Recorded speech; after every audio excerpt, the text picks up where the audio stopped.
with great pride that my team and I welcome you tonight to honor and recognize the contribution of three exceptional men.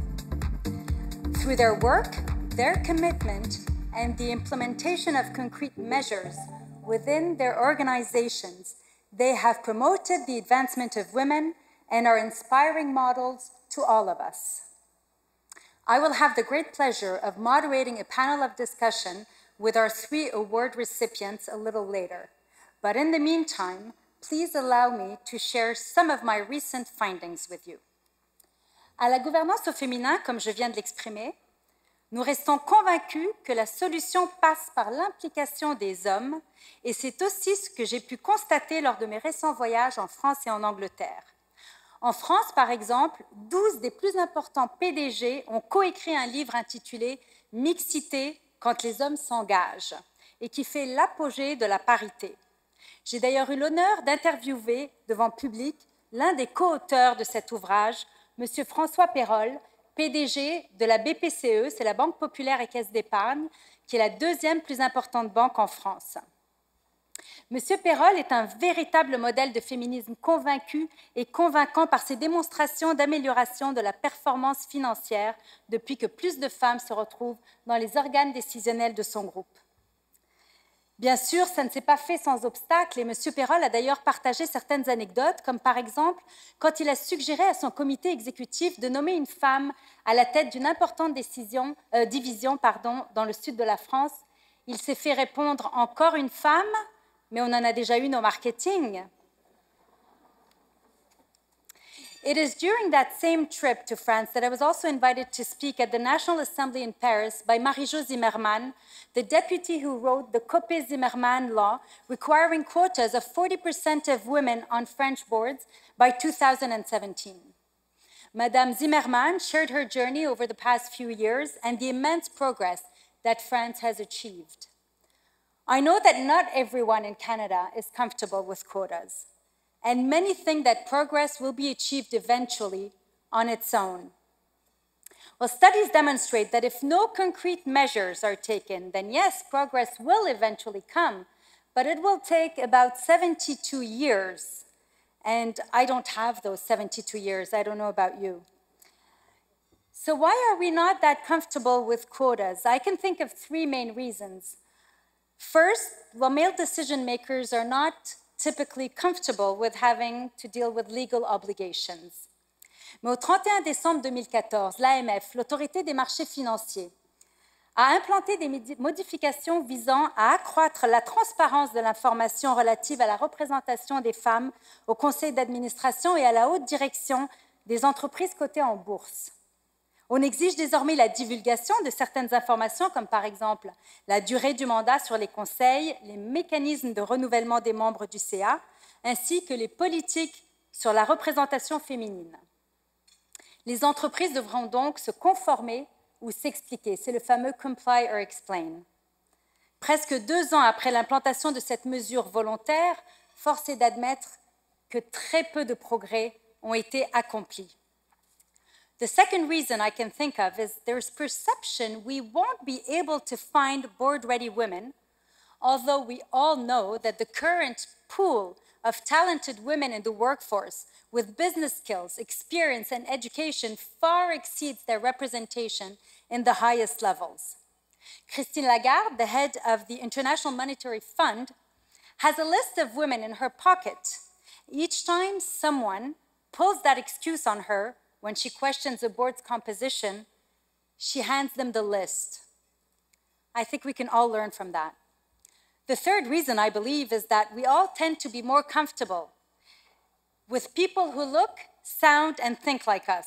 But we also all know that leads to groupthink and not the most robust decision-making process. Diversity is the key to success if we want to get the best out of people and risk management.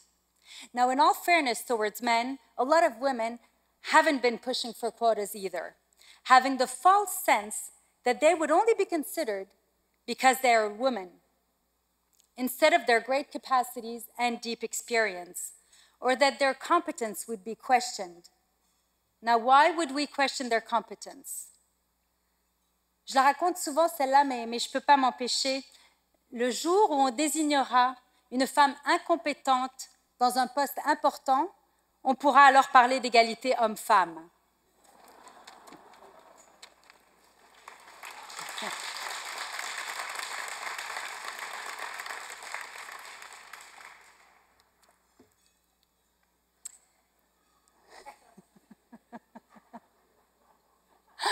Bon, excusez-moi.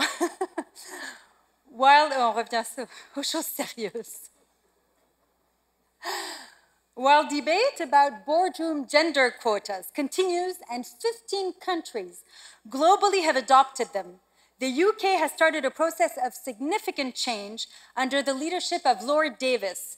This vast initiative to increase the number of women on British boards has resulted in doubling the numbers in 5 years without legislation. Last month, I had a meeting in London with a group of like-minded women, including Susan Winicombe. She is part of Lord Davis' steering committee and is the author of the British Female Board Report. Susan explained how all stakeholders, whether employers, headhunters, investors, politicians, were all taking the initiative very seriously and made a concerted effort to focus on the topic by establishing targets set in the context of a clear action plan with a specific timeline. This is how you make diversity commitments tangible, you create a sense of urgency, and sustain momentum. Canada can and must join the ranks of exemplary countries that are ahead, like France and Great Britain. In 2010, at the time that I founded La Gouvernance au Féminin, or Women and Boards, the number of women on corporate boards in Canada, France, and the UK hovered around 12%. France has since exceeded 35% with quotas, while Britain reached 26% without legislation, but with continued focus. In the meantime, Canada was only able to reach 15.9%, and the United States results are just as bleak. Undoubtedly, North America pales in comparison with Europe. We talk a lot about the glass ceiling, and companies that have chipped away at their own glass ceiling never regretted it. But we don't talk enough about the glass cliff. Do you know what the glass cliff is? La falaise de verre. Non? Je vous apprends quelque chose ce soir, merveilleux. When women are given leadership roles during periods of crisis, when the chance of failure is highest, this is when we speak about the glass cliff. En d'autres termes, elles sont enfin assises dans le poste de pilotage, mais c'est au moment où l'avion est en train de piquer du nez. Les exemples sont nombreux. On peut penser à Mary Barra chez General Motors, Carly Fiorina chez Hewlett-Packard, Marissa Mayer chez Yahoo, qui sont devenus PDG alors que leurs entreprises traversaient de graves crises provoquées par leurs prédécesseurs. C'est exactement la même chose en politique. On l'a constaté au Canada, on l'a constaté à l'étranger. Je pense par exemple à la nouvelle première ministre post-Brexit du Royaume plus ou moins uni, Theresa May. Jean Charest, notre ancien Premier ministre, a été notre invité à la gouvernance au féminin il y a 1 an. Il partageait avec nous le succès qu'il a eu en faisant adopter une loi en 2006 exigeant la parité sur les conseils des 23 sociétés d'État au Québec.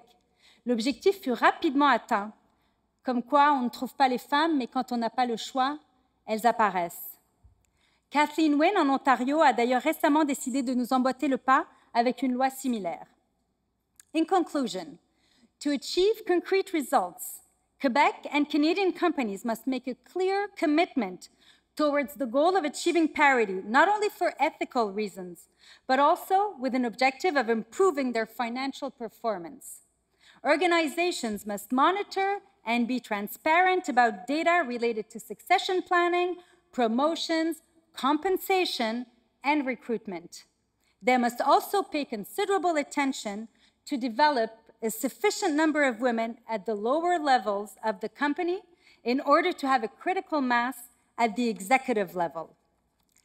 They could also consider reframing women's leadership programs as culture change programs so that men can be included as well and become sponsors.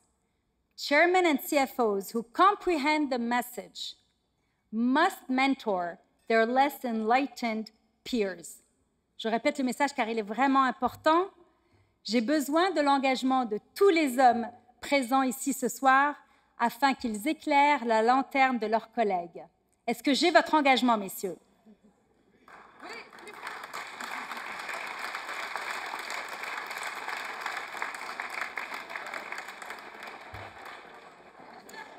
We have to keep the conversation going because it's simply not embedded yet. Target setting, which can easily be done without legislation, remains the single most important factor if we want to see results.